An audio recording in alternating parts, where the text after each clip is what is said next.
বন্ধুরা, আজকে আমি একটা রেসিপি করব। রেসিপিটা হচ্ছে সাবুর পায়েস। আমি এই বড় দানার সাবুটা ভিজিয়ে রেখেছিলাম। 1 ঘন্টা ভিজিয়ে রেখে তারপরে এইভাবে ছেঁকনিতে ছাঁকতে দিয়ে দিয়েছি। দেখুন সমস্ত সাবুগুলো কত সুন্দর ঝুরঝুরে হয়েছে, আবার এদিকে সাবুগুলো গলেও গিয়েছে। এইবার আমি এই সাবুটা দিয়ে পায়েস রান্না করব। আমি দুধটাকে আগে জ্বালিয়ে কমিয়ে নিয়েছি। যাই হোক, আমি রেসিপিটা শুরু করি, আপনারা দেখতে থাকুন। আমি গ্যাসে কড়াই বসিয়ে দিয়েছি, কড়াইটাও গরম হয়ে গেছে।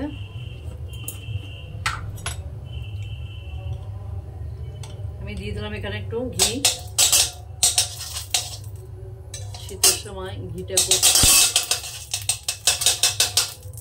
জমে গেছে।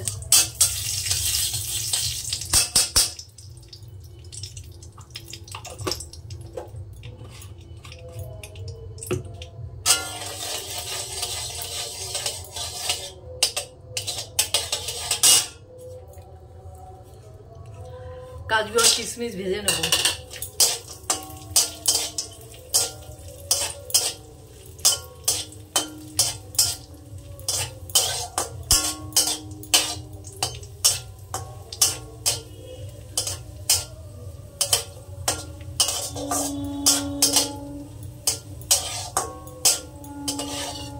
কাজু কিশমিশটা ভাজা হয়ে গেছে, আমি নামিয়ে নিলাম।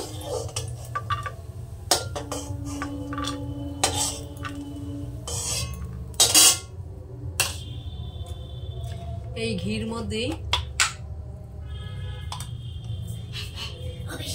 ঘির মধ্যে আমি আরো একটু ঘি দিয়ে দিলাম।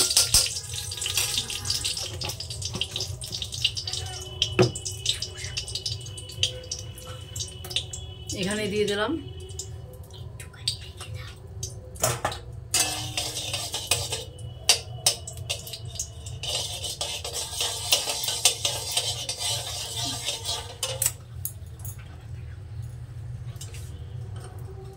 ঘিটা গরম হয়ে গেছে। আমি এবার সাবুদানা কটা দিয়ে দিলাম।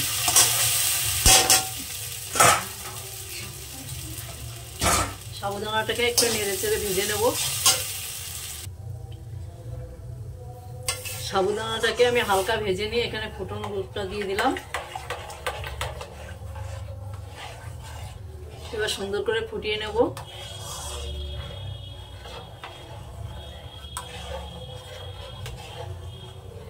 আমি দুধ ঢালাটা দেখাতে পারলাম না, তার কারণ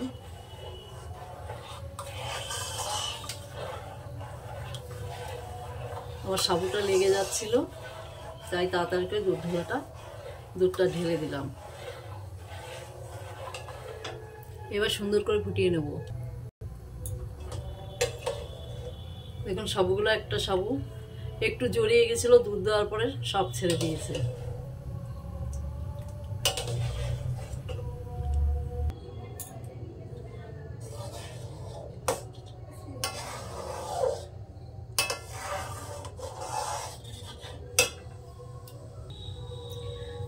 আমি সাবুর পায়েসটা খেজুরের গুড় দিয়ে করবো।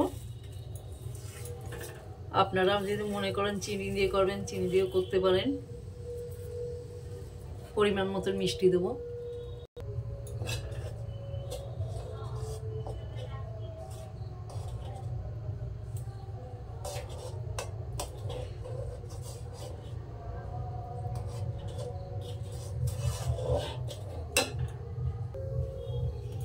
দিয়ে দিলাম ভেজে রাখা কাজু কিশমিশ কটা।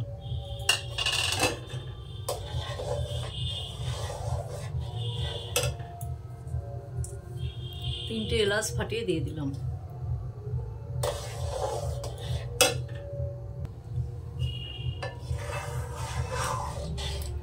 আমার সাবুর পায়েসটা হয়ে গেছে,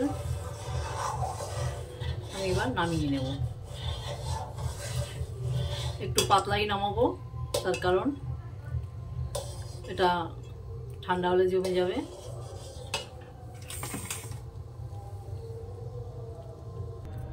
আমার সাবুর পায়েসটা আমি রান্না হয়ে গেছে, আমি নামিয়ে নিয়েছি। আপনারা এভাবে করে খাবেন, খুব সুন্দর লাগে খেতে। যাই হোক, আমার রেসিপিটা যদি ভালো লাগে, আমার চ্যানেলে যারা নতুন তারা আমার চ্যানেলটা একটু সাবস্ক্রাইব করবে, যারা পুরনো তারা একটু লাইক শেয়ার করবে। আজ এই পর্যন্ত, নমস্কার।